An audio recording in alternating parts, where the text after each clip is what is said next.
আপু, টিএম কোম্পানির ইন্টারভিউ কি এখানে হচ্ছে? হ্যাঁ, এখানে হচ্ছে। আমি এখানে ইন্টারভিউ দিতে এসেছি। বাবু, তুমি আমাদের সঙ্গে মজা করছো কেন? আমার বয়স 11 বছর। আমার এই ইন্টারভিউটা দেওয়া অনেক প্রয়োজন। তুমি কি এখানে প্র্যাঙ্ক ভিডিও করছো? শোনো, এসব বাদ দাও, বাসায় গিয়ে লেখাপড়া করো। তোমার আব্বা আম্মু চিন্তা করবে, যাও।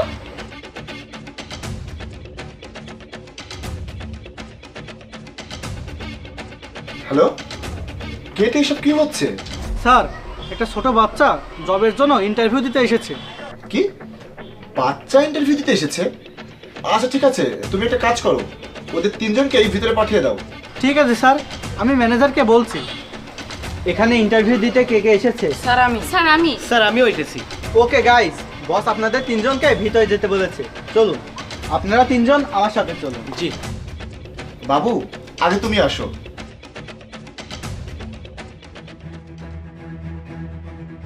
তুমি এখানে কেন এসেছো? জি, আমি এখানে জবের জন্য এসেছি। তোমার বয়স কত? আমার বয়স 11 বছর। ও, 11 বছর। তো এটা তো তোমার পড়াশোনা করা আর খেলাধুলা করার বয়স। তুমি চাকরি কেন করতে চাও? তুমি কি লেখাপড়া করো না? স্কুলে যাও না? স্যার, আমি পড়ালেখা করি। দয়া করে আমার কথা বোঝার চেষ্টা করুন। আমার এই চাকরিটা খুব দরকার। হ্যাঁ বাবু, আমি তোমার কথা বুঝতে পারছি, কিন্তু কি এমন হয়েছে যে তোমাকে এই বয়সে চাকরি করতে হবে? তোমার বাড়িতে কি কোনো বড় মানুষ নেই? তোমার বাড়িতে নিশ্চয়ই তোমার মা বাবা আছে। আমার আম্মু আছে। আমার আম্মু লোকের বাড়িতে ঘর মোছার কাজ করতো। আমার আম্মু 2 মাস ধরে অসুস্থ। আমার আব্বুও আছে। 3 মাস আগে আমার আব্বুর চাকরিটা চলে গেছে। আমার আব্বু আমার মায়ের চিকিৎসার জন্য ব্যাংক থেকে লোন নেওয়ার চেষ্টা করেছিল, কিন্তু ব্যাংকওয়ালারা আমার বাবাকে লোন দেয়নি। আমার বাবা আমাদের সব আত্মীয়র কাছে সাহায্য চেয়েছিল, কিন্তু কেউ দেয়নি। কিছুদিন আগে আপনাদের কোম্পানিতে আমার বাবা ইন্টারভিউ দিতে এসেছিল, কিন্তু হয়নি। এই জন্য আমার বাবা অনেক চিন্তায় পড়ে গেছে। আপনাদের এখানে চাকরি না হয় আমার আব্বু কান্না করতে করতে বাথরুমে চলে যায়। আমি আমার বাবাকে এভাবে কাঁদতে দেখতে পারি না। প্লিজ স্যার, আপনি আমার প্রয়োজনটা বোঝার চেষ্টা করুন। আপনি যেই কাজ বলবেন আমি সেই কাজই করতে রাজি আছি। প্লিজ চাকরিটা দেন। আমি তোমার ব্যাপারটা বুঝতে পেরেছি বাবু, কিন্তু আমি তো তোমাকে চাকরি দিতে পারবো না, কারণ তোমার বয়স এখনো তো অনেক কম, তুমি অনেক ছোট। কিন্তু স্যার, আমার তো প্রয়োজন। আপনি একটু বোঝার চেষ্টা করুন। দেখো বাবু, তুমি এখনো অনেক ছোট। তুমি হয়তো বা জানো না, আসলে এত কম বয়সে আমি তো কাউকে চাকরি দিতে পারবো না। আমি কেন, কেউই তোমাকে চাকরি দেবে না, কারণ তাতে সমস্যা হতে পারে। আর তোমার বাবা চাকরি পায়নি আমার এখানে, তার পেছনে নিশ্চয়ই কোনো কারণ আছে। তোমার বাবার আমার কোম্পানিতে চাকরি হয়নি তো কি হয়েছে, অন্য কোথাও নিশ্চয়ই হবে। বাবু, আপাতত তুমি টাকাগুলো নিয়ে যাও। এই টাকাগুলো নিয়ে গিয়ে তুমি তোমার বাবাকে দাও। না স্যার, এটা আমি নিতে পারবো না। এই টাকায় কিছুই হবে না। আমার এই চাকরিটা অনেক প্রয়োজন। আপনি আমার ইন্টারভিউ তো নেন। আরে বাহ, তোমার তো নিজের উপরে অনেক বেশি কনফিডেন্স দেখছি। ইয়েস স্যার, আমি আমার ক্লাসে সবসময় টপার হই। আপনি আমাকে যা ইচ্ছা তাই জিজ্ঞাসা করতে পারেন, আমি সুন্দর মতো উত্তর দেব।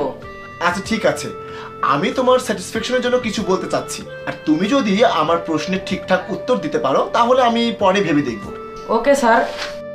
আচ্ছা, আমাদের কাছে যদি বছরের শেষে অনেক প্রোডাক্ট বেঁচে যায় এবং নতুন বছরে নতুন করে প্রোডাক্ট তৈরি করতে হয়, তাহলে আমরা ওই বেঁচে যাওয়া প্রোডাক্টগুলো কি করব?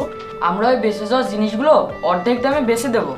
স্যার, এই ছেলে তো ফালতু অ্যান্সার করেছে। আমরা যদি অর্ধেক দামে প্রোডাক্ট বিক্রি করে দিই তাহলে তো আমাদের লস হয়ে যাবে। হ্যাঁ স্যার, ইনি ঠিকই বলেছেন। আর আপনি শুধু শুধু এই বাচ্চাটার পেছনে কেন সময় নষ্ট করছেন? আমাদের ইন্টারভিউ নেন, লেট হয়ে যাচ্ছে, তাই না? আচ্ছা বাবু, এই দুজনে তো ঠিক কথাই বলছে। আমরা যদি 50%-এ আমাদের প্রোডাক্টগুলো বিক্রি করে দিই তাহলে তো আমাদের অনেক লস হয়ে যাবে, তাই না? স্যার, লস তো হবে, কিন্তু আপনার অর্ধেক লস হবে। আর আমরা যদি নতুন বছরের জন্য অপেক্ষা করি, কে জানে নিউ সিজনে যদি ওইটা সেল না হয়, তাহলে পরের সিজন আসতে আসতে ওই জিনিসগুলো যদি নষ্ট হয়ে যায়, তখন কি হবে? আর আপনি যদি অর্ধেক দামে বেচে দেন, আপনার অর্ধেক টাকা উঠে আসবে, আর আপনার কাস্টমারও বেড়ে যাবে, আপনার থেকে নতুন জিনিস কিনবে।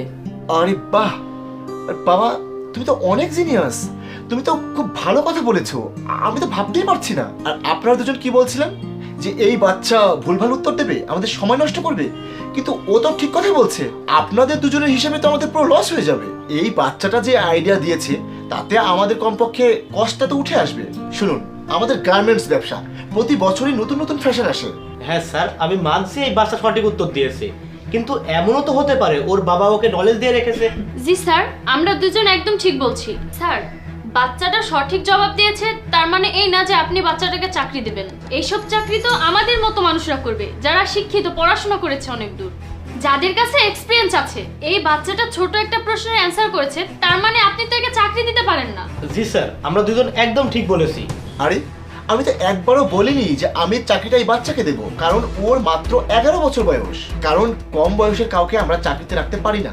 আর তার মানে এই নয় যে আপনারা আমাকে এই বাচ্চাটার সাথে কথা বলতে দেবেন না। দয়া করে আপনারা একটু চুপচাপ বসুন।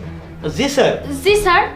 বাবু, তুমি খুবই সুন্দর উত্তর দিয়েছো, তুমি খুবই ট্যালেন্ট, তোমার কথা শুনে আমার ভালো লাগলো। কিন্তু এখনকার জন্য আমি সরি, আমি তোমাকে এখানে জব দিতে পারছি না, কারণ এখনো তোমার বয়স হয়নি। এই বয়সটা তো তোমার লেখাপড়া করা আর খেলাধুলা করার বয়স। আর তুমি দয়া করে এই টাকাগুলো রাখো, তুমি তোমার মা বাবাকে দেবে, তাদের অনেকটা উপকার হয়ে যাবে। তুমি এখন শুধুমাত্র তোমার লেখাপড়া আর তোমার খেলাধুলায় ফোকাস করো। আর তোমার যদি কখনো কোনো জিনিসের প্রয়োজন হয় সরাসরি তুমি আমার কাছে চলে আসবে, আমি তোমাকে সাহায্য করব। কিন্তু আমি তোমার কাছে একটা প্রমিস চাই, তুমি কখনোই কারোর কাছে আর চাকরির জন্য যাবে না। Okay sir, I promise. তাহলে তুমি দয়া করে এই টাকাগুলো নাও, তোমার মা বাবার হাতে দেবে, ঠিক আছে? না, থ্যাংক ইউ স্যার। আর তুমি অবশ্যই তোমার মা বাবার সাথে আমাকে দেখা করিয়ে দেবে, ঠিক আছে? ঠিক আছে। আর আমার কাছে তোমার জন্য একটা সারপ্রাইজ আছে। কি সারপ্রাইজ স্যার? আমি তোমার বাবাকে আমাদের অফিসে একটা চাকরি দেবো। সত্যি? হ্যাঁ, কাল থেকেই তোমার বাবা আমাদের কোম্পানিতে জয়েন করতে পারবে। তুমি কাল সকালেই তোমার বাবাকে নিয়ে চলে আসবে, ঠিক আছে? Thank you sir. হ্যাঁ, সিকিউরিটি, তুমি এই বাচ্চাটাকে ওর বাড়ি পর্যন্ত রেখে আসবে, ঠিক আছে? যাও বাবা।